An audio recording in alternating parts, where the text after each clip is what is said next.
Often the biggest challenge we face in communication is not when we are communicating basic or simple or well-known concepts. It's when we are communicating something fairly complex that we would need the audience to trust us about. So there's two elements here. One is you could be very trustworthy, but the concept you could be talking about is new, and the client or your colleagues may not trust you about it. At other times, you may not be well known to the client, so there's a trust issue there, but also the concept may be new. So there's a double trust element. And there are different ways to manage this, but there's a technique that we've used extensively, and I'll give you an example of how I've used it once so you can get a sense of it, and this is what we're going to teach in the Executive Presence, Gravitas, and Communication program. So many years ago, I was working on a concept. The concept is very simple. If you had all of your shares in Apple stock, so all of the money you had was invested in Apple stock, that would be a high risk strategy because you're not diversified.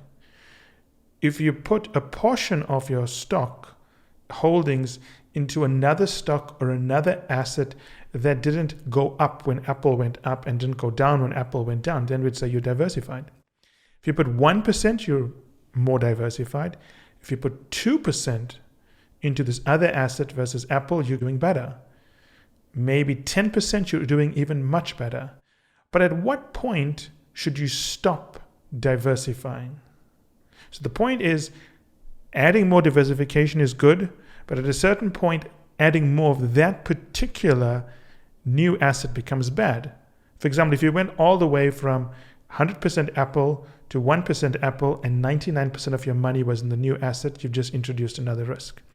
So the idea we had is that you could take this thinking not just into investments, but into the way companies managed their own capital investments.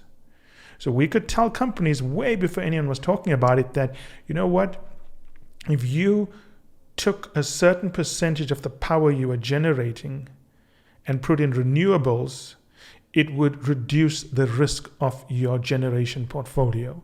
And we can model that and calculate it. It was a very novel idea at the time, and there were a couple of people working on it, but we had come up with what we thought was a better way to do it. So we went to see a client, which was a large energy company. And we went to see the head of strategy. I was there and I was working with a principal, but I was the main person doing the thinking around this. So we went to see the head of strategy. It was a new concept. Not many people had heard about this. And they liked the idea, but they also told us in that meeting there is a professor that's talking to us who has a very similar idea he wants to put forward. So as I said, many things in life, many different people work on it, but the way they solve it and the ability to solve it differs. So we went in for this meeting. We thought we would end up doing the work with the client, but the client is basically telling us, we're talking to someone else about it, but why don't you attend the workshop with this professor, because then you can meet the rest of the team and you can see what's happening and so on.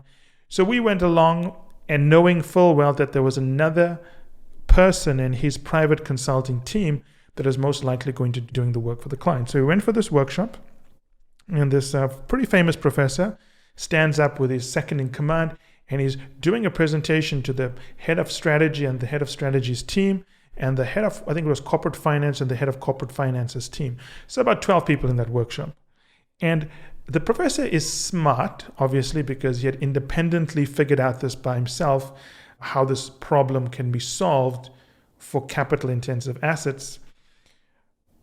But in that meeting, he mismanaged his communication in a very specific way that created a door for us to enter. So I went into this meeting and I watched what was happening.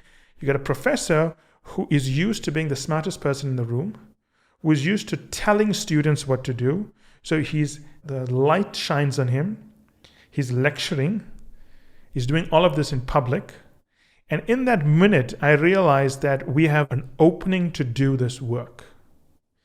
And what we did then is we set up another meeting with the client, a follow-up meeting. And we developed a different way for engaging the client. that addressed their specific concerns. And when I say it wasn't the concerns about the project, the clients had concerns about the project because it's a new concept. You're asking them to change their entire generation portfolio based on a new concept. They would have concerns about the approach. But there are other concerns they have. And what we're going to teach in this new program is this approach we use with all clients that we teach our coaching clients, but also that we've used internally to get people to change their minds and work with us.